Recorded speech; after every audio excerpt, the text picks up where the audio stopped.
have a good day yesterday? Yes! I had a great day. It was really fun. There was lots of apple juice, dancing, singing. So, I called my buddy because yesterday I had a blast hosting, but it was my first hosting job ever. It felt fun. I enjoyed it myself. But I had to call for reinforcements. I had to bring in the old pro, the guy that does it 16 dates a year, because I wanted to learn a few things from the master. So if you guys will help me welcome Mr. Benedict.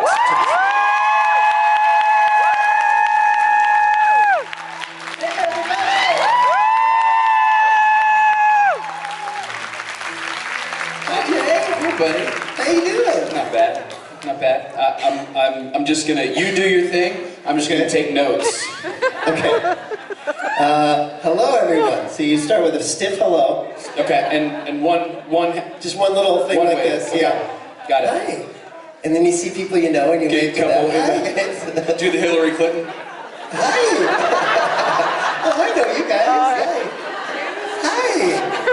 Now I know everybody. Ciao. Roberto!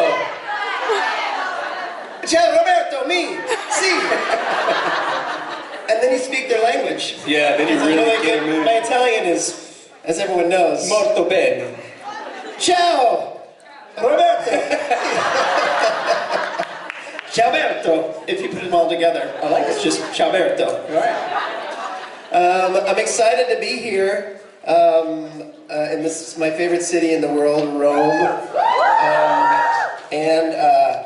Yeah, it's so fun to be back. It's going to be action-packed. It's great to be here like a day early, like before the supernatural people come in. It's kind of fun. That's right. And yeah, it's going to be so fun. We're going to like do this, and then we're going to play some music at some point, and then play more music. True story. We do a lot of that. Yeah, Ich sehe mich selbst im Bildschirm, das ist nicht gut. they had a I see guitar my out here. hands, a picture. At some point. Wow, mein Bruder. What's up with this? This is for, well, we have the wheel. The wheel of fun. Oh, yeah. Okay. And one of them says drink apple juice. Oh. Some of that is apple juice, some of it is not apple juice. Right. Oh, because it's other kinds of juice? Yeah. Oh, I think you're like one of them is actually alcohol, hard alcohol. That is a true story. It is? Yeah. One of these is alcohol? Yeah. I think possibly 3 of the 4 are alcohol. Really? I think so. Oh, that's awesome. I hope I get that when I spin the wheel. When do we spin the wheel? By the way, I just spun it, and it happened to land on imitate someone else. Oh, okay. So, we had a fellow host that was supposed to be here by the name of Richard Spade. Yeah, I couldn't be here. Yeah. And I would love to see a Richard Spade impression. Okay. Well, my Richard is the Richard that I get backstage. I know when he's on stage, he's very sort of bright and funny. But backstage, I get the, how you doing? What are we doing today? How's it going? Where are we? Italy? No. Yeah, ciao and stuff. He's really funny because he speaks very American colloquialisms wherever we go. So he'll be walking to like in Italy, he'll walk into like order a sandwich, and he'll be like, you know, I mean, what's good today? What you got? We were on a train with a couple they were engaged to be married, and he was like, when you doing the white dress thing? When you hitching up? When you boating the bass? He went through probably 5 different American phrases for marriage, and they had no idea what he was saying. He was like, so when you putting on the old ball and chain? They're like, I don't. When you getting hitched? Yeah, when you boating the bass, he said. When are you gonna boat the bass? Which I'm American, I don't know what that means, but apparently it means when you're gonna marry her. I also think it's interesting, which I just found out this morning. You're kind of the reason he's not here. Wait a minute. Wait, you can't. You're kicking me while I'm down. When you say I was setting you up. I was teeing you up. Well, the truth is, when we were in Paris for a convention a few weeks ago, we both. It's kind of funny. We both got this audition separate from each other. He said, and I was going to pass on it. I was like, no, I'm not going to get that part. So I wasn't going to do it. And I was in Paris. Then he calls my room and he's like, hey, I got this audition. Will you help me put me on tape for it? I said, sure, send me the site. So he sent me the audition, emailed it to me. And it was the same thing I was supposed to go in on that was going to pass. So I was like, well, I just got that same audition, so, and it's great. You do me, this is very Richard. I'm like, I don't think I'm, he's like, no, I don't want to do it either, but we're going to do it. Put ourselves on tape, and then we're going to go out, have a good time. I'm like, let's just go out and have a good time and not. And he's like, we're going to, here we go. Go and have a good time. First we're going to do this audition. So he talked me into it. I put him on tape for it, he puts me on tape for it, and he got the job. So he ended up getting the job, which is great. And he's so much more this guy. He was like the part is like a dad who's a sheriff. And even though I'm a dad, I'm not a sheriff. But like, it's just a part I wouldn't have gotten. Like, no one's gonna hire me as a sheriff unless it's a cop. Like a sheriff or you know what I mean? Like, no one's gonna hire me as that guy. Like, hey, I'm in charge here. This is my town. You can't come in here. And no one's gonna believe that, you know? But Richard, I was intimidated. But Richard, you know, he's a director. He's the, come on, let's do this. So he comes in and be like, you know, what's going on? I'm sheriff. How we doing? You know, that's Rich. He's gonna get that guy. So anyway, he got it. And he couldn't come to this. And then I was mad that I didn't talk him out of doing the audition. That's what I should have done. Yeah, I agree. So I loved it. Now it's, hey, now it's I didn't get the job. And B, it's my fault Richard isn't here. Anyway, I'm gonna be twice the Rob for you. Just no Richard. I'm gonna be R2 in one body. So, we have some t-shirts here. We have about as many t-shirts as people in the audience. We could just hand them out. That's true. Are we throwing them out to people? We are. I just wanted to show them what they're getting. Oh, yeah. This is your official. I got this from JIB Guests. That's awesome. It's like this.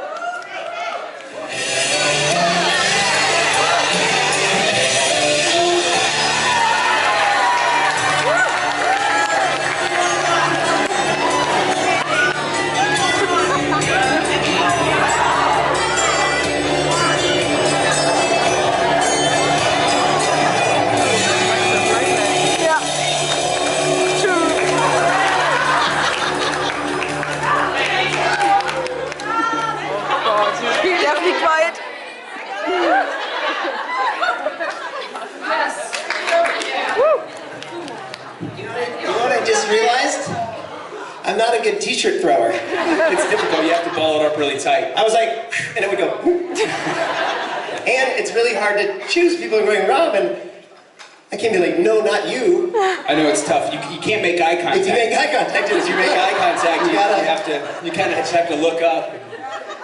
Well, I feel like now I want to make t-shirts for everybody else who didn't get I did exactly that because I had like 3 in my hand, and I ran down, and I threw one, and and then I was going to throw one over there, and then I made eye contact. And I was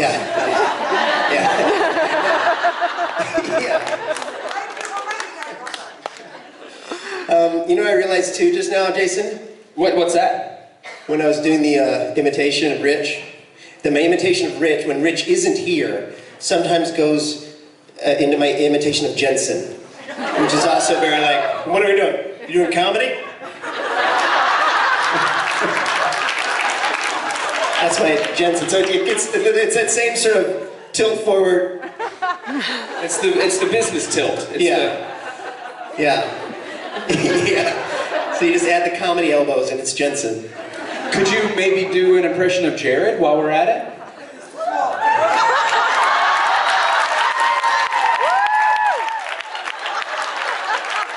That's right. Nice. How about Mark Shepard? Yeah, this is my Mark Shepard. Are you ready? Are you guys ready? No.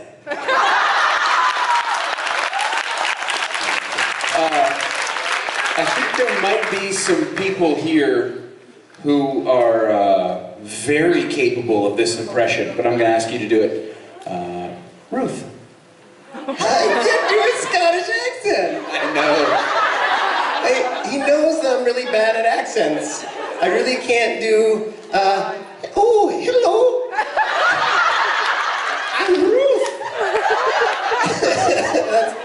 We have this joke backstage where I pretend I'm really good at accents, even though I know I'm really awful at them. But I play this guy, I'm like, throw me any accent and I'll give it to you. And I do an extra bad version of my bad accent. Just give him an Irish real quick. This is my Irish. God. Okay. Oh, hello. My name's Paddy, and I come from Ireland. 1, 2, 3, 4, 5. I once had to learn have an Irish accent for a play that I did, and I had these tapes that this is how long ago it was. They were cassette tapes, and they would teach you the Irish brogue, and it was like. So the tape was like, you know, this is an American accent. 1, 2, 3, 4, 5. And now with the Irish accent. 1, 2, 3, 4, 5. That's as good an Irish as I could do. It was a great play. I was really good in it. You know, I feel like maybe we should bring another friend out. We do need to bring another friend out. Would you guys give a warm welcome to the tallest and best looking man here, Sasha.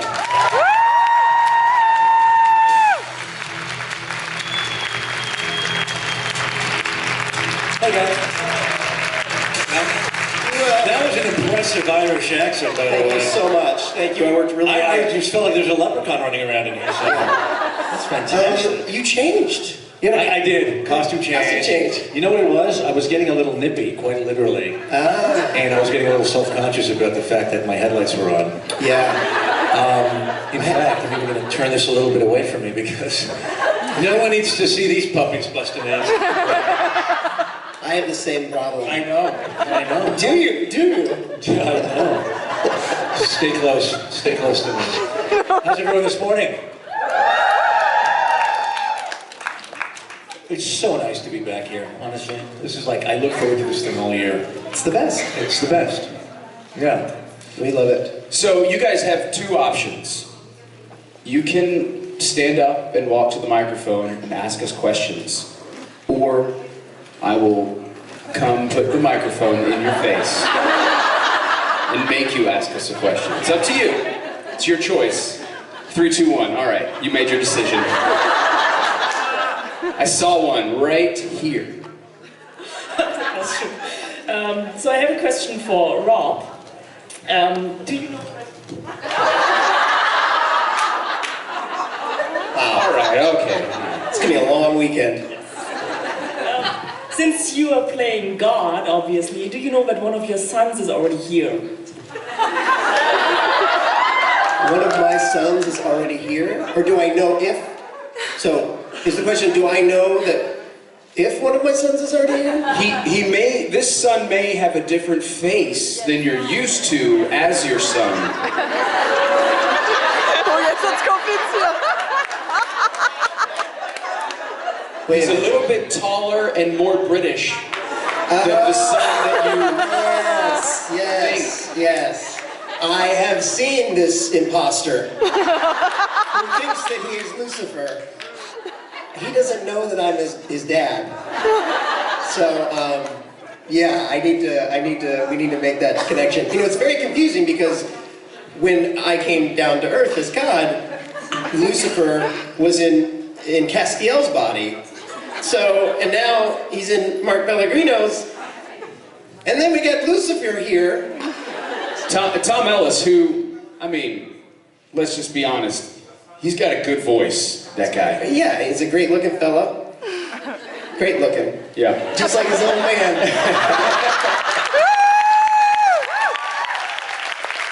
Yeah, I need to tell Tom that. I need to tell him. So you play God, I take it? Yeah. Yeah. Interesting choice. Thank you. Thanks. No, it's like... Was it an offer? Always. It's always. No, I Between you and Morgan Freeman, I take exactly. it, right? Yeah. And George Burns. Right, exactly.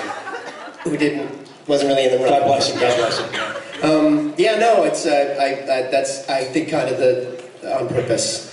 Not the guy that you'd think.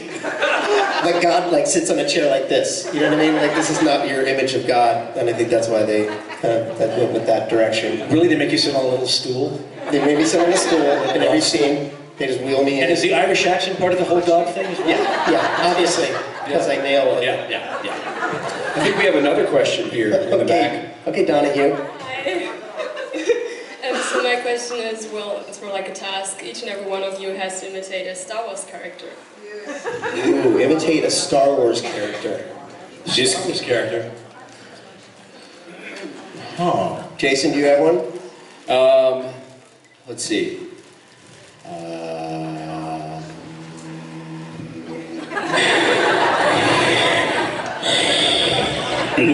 We can both do Darth Vader.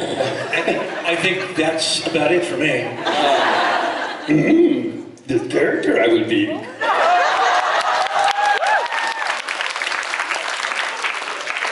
I never knew. I took you more for a To be layup. honest, I did not know either. God, who can I be? I don't know. Chewie? Can you do Chewie?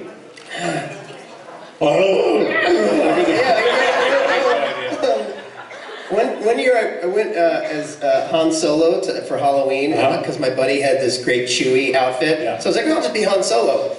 So I put on like a black vest, you know, white shirt, and like a taser gun on that right here. But when you're imitating Han Solo, it's you just like, you know what I mean? You're just Harrison Ford. Yeah. And every time he left me in the party, I was just like a dude in a vest. You know what I mean? I was just like, well, there's a Chewie here, and that really makes. But without that, I've got nothing. I'm just, you know.